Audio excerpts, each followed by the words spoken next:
Some 40 years ago, a group of craftspeople went through building homes in my neighborhood and taking coral stone like this and sticking it to walls and making it mostly an architectural feature around the neighborhood. If you drive through the neighborhood, probably 90% of the houses have coral stone on them in some way, shape, or form. Depending on the model of the house, it just gets put in different places. Some have a roof that peaks this way facing the street, and there's just a big strip of coral stone running right up the center of it. Our model, the roof peaks the other way, and so all the way across what is the master bedroom is about 4 foot of coral stone in that model. And then the wall turns to the front door, so you can walk through there. And then another 4 foot wall picks up that had coral stone all the way across the front of it until it hits the garage, and then a little strip on the other side of the garage. Now in our house, that wall there that connects to the garage separates the space in front of it from a space behind it that I'm not quite sure what to call it. Courtyard would be a huge overstatement. It's about 5 feet between the front window and this little kind of half wall that's there. But it is a barrier.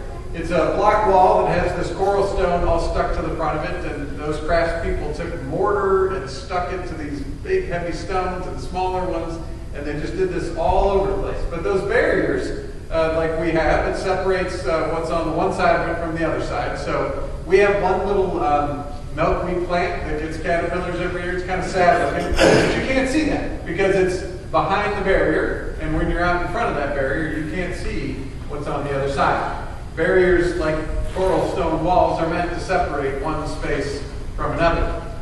Today we hear from 1 John, a passage that probably my English teacher would have failed because it uses the word love like 29 times in just a very short order. Love, love, love, love, love, love, love, right? All the way through there. And it says a whole bunch about love. God is love. We are to love one another. God loved us before we loved God. All kinds of stuff about love. But mixed in with all of that love, what is the opposite of love? Hate is what I would have said until I read this passage. Hate is mentioned once. But what is mentioned several times is fear. Love and fear are in the conversation in this passage. And if you think about fear, how fear can lead to things, you can think about the ways that we build barriers, just like that coral stone wall on my house, which is more architectural than really a wall. But when you look back in time, in the book of Nehemiah, the people of Israel were coming back from being in exile, and the first thing they did, Nehemiah is the governor, breaks them up into teams so that they can rebuild the city wall, stone by stone. Just like these were set stone by stone on the house, stone by stone they had to rebuild that city wall. Why? Well, they had enemies.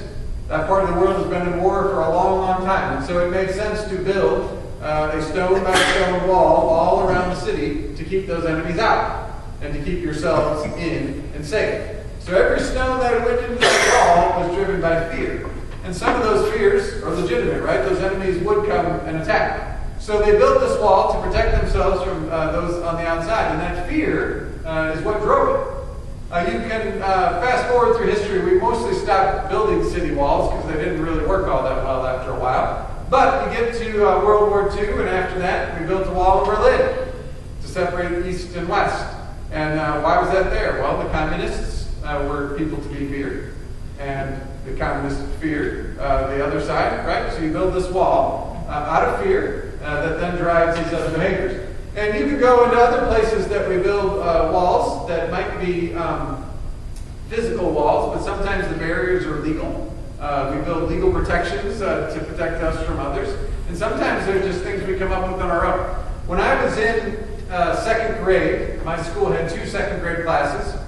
Our classrooms were side by side, separated by an accordion wall that they would open up. My class teacher taught math to everyone, and the other teacher taught reading. So we would go from our little group to the other side when it was reading time in little groups and meet with her at a table up front. Now one day, a kid who I still remember, he's one of the few names of people that were in my class way back then that I remember. I'm not going to tell you what it was. He puked on the green chair. So for the rest of the year, I'm sure they either got a new green chair or permanently cleaned that green chair, but for the rest of the year in our little second grade minds, you did not want to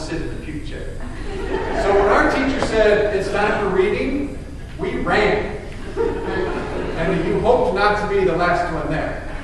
Now, it would be a funny story if all that was there was a puke chair, except for he became the puke kid. And nobody wanted to be around the puke kid. So by the time I got to middle school, I don't remember him being at our middle school, but there was another kid who I don't know if I ever knew his name. I probably did, which is bad. But everybody called him Booger. And you can imagine why. But again, nobody wanted to be around him. And so if you take the puke kid, or the kid that got called Booger, what we did was we built a barrier between us and them. Because you did not want to be associated with them and get picked on the way they got picked on and suffer the way they had to suffer socially amongst all of the young people in those places. And we built that barrier out of fear, stone by stone, not fear for our safety, not fear for anything else, but fear of some kind of social outcast that we did not want to be. And so that fear drove a certain behavior. Whenever we build those barriers out of fear, there are things that result. That barrier allows us to take a little bit of a step away from someone else and separate us. When we can separate ourselves from those others out of that fear, we then can start to see them as a little bit less human, because we're not getting to know them and entering into their space.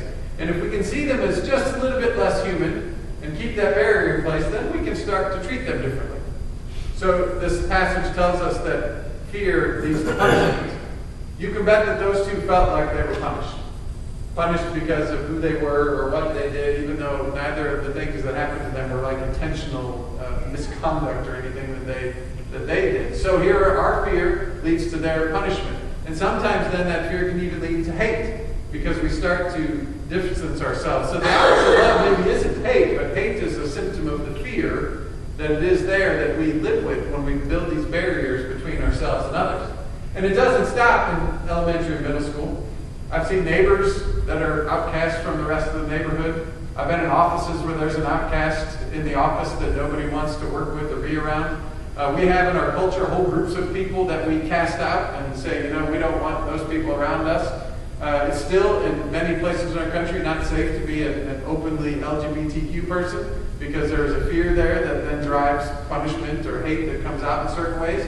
There are other groups of people in our country that we label and build barriers around so that we can keep them outcast and keep ourselves safely away from whatever it is the fear that drives us. Now, there are some fears that are legitimate. Like, I would say you should be afraid of dogs. And you should keep them behind barriers. But most of our fears, right, they're not necessarily, right? And so when they're real fears, and we should take caution, but so often those fears are not real things that we have to fear, and it's just out of our fear that we drive this punishment and this hate that comes, and these barriers that we build. Now, for the little bit of fear that is mentioned in this text, I think the passage gives it the right proportion. Fear gets a few mentions, love gets like 29. So it's all about love. God's love comes to us before we love God. God sent Jesus in the world to bring us that love. And that love of Jesus, we are told, casts out fear. So we build walls out of fear and build barriers that keep people outcast, but then Jesus comes to cast out fear, meaning that brick by brick and stone by stone, he takes apart the walls that we build. He takes apart our barriers so that people can be human beings together. And this passage tells us how that happens. That God sent him into the world where he would die, and that death comes from fear of people that thought, we can't let this guy keep doing this, so that fear drives the punishment and the hate that puts him on the cross. And then he comes to this new life, and the passage tells us that salvation that came was for the whole world, not just for part of it. So if it's for the whole thing, that means there aren't any barriers. Jesus comes and breaks down all those barriers and comes to this place where he brings love into every corner of that space. And that love is a love that casts out fear, not outcasts, but casts out. So stone by stone takes apart those barriers, and as fast as we want to build them, Jesus will keep taking them down. So there's another word here, though, that gets used a few times in this text, and it's a little bit easier to see if you can read it in Greek. There's this word apostello. What does that sound like? Apostle. It means to be sent. And so in the passage, if you read it again, it says Jesus was sent. Jesus was sent.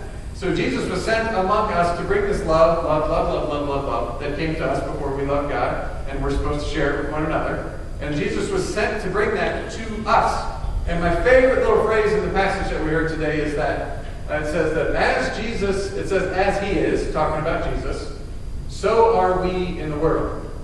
As he is, so are we. Well, when we gather with Jesus already raised to new life. So I think that means we're already raised to new life. But it also, when we gather, he was sent, is sent. So as we gather, as he is, so are we. We too were sent. Well, what are we sent to do? Well, if you read the passage, love, love, love, love, love, love, love, love, love, love, love, love, love, love, love, love, love, and tear down the walls of fear that we find that get put up as barriers between other people.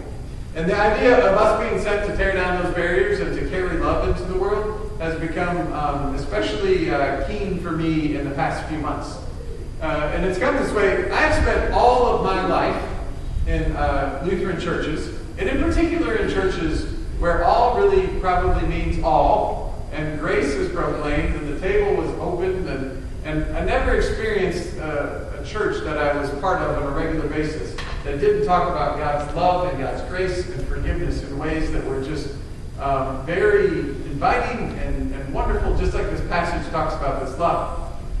But I have had several conversations in the past few months with people, and I hadn't had these conversations before, who have experienced part of our gathering here or otherwise how we talk about church, and they will say, I never heard church talked about like this.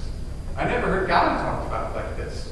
Which means, if you go back and read this passage again, there's three little bits of it. At the beginning it says, if you don't know love, you don't know God. But nobody can see God.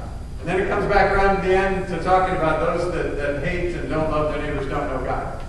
So there's a part of this that is about knowing God. And so if I think about us being sent to tear down these walls stone by stone, and to carry this love and grace of God with us, part of it is introducing people to God. So I think then, if you read the text, it sounds a little bit more like if you hate people, you obviously don't know God. But I thought more about second grade and middle school and wondered, did anybody share love with those people that we as fellow classmates didn't? And if nobody did, if they didn't know love, how could they know God? Unless someone came and brought that love to them, so that they could see love and then know God. So part of our sending to be as Jesus is in the world is to carry love to people who maybe don't know love. Now part of that comes in the way we act, how we treat people, not by building barriers, but by tearing them down. But it also comes from the way we talk. I know some of these people I've had conversations with, they have perfectly loving relationships all around them. But so I would argue that they know God, right? Because if you know love, you know God, is what 1 John tells us. But when they talk about God, they talk about a different God that they have been taught. A God that is mean and vengeful and doesn't value them as a person. And so they have no space in their life for like a meaningful relationship with God, because the God they've been told about is not the God that I've only ever heard about in the churches that I've spent my life in. And so as I have these conversations with people, there's this weird tension of they know love, they don't think they know God, because the God they've been told about is not a God of love. But John tells us this passage today that God is love. And so as we get sent out into the world, our task is to introduce people to this gift that we experience every single time we gather in this place. We gather around this one pot where we talk about God's love. We gather around a table where we invite all people. And we say that all means all. Just like this passage today says that Jesus came to save the whole world. And so when we live in that space, it's good that we share that love with other people. It's great that we go out and tear down stone by stone those barriers that we build out of our fears. But it is also important that we understand and share what it is that we know about God, so that people can say, I never knew that there was a church like that.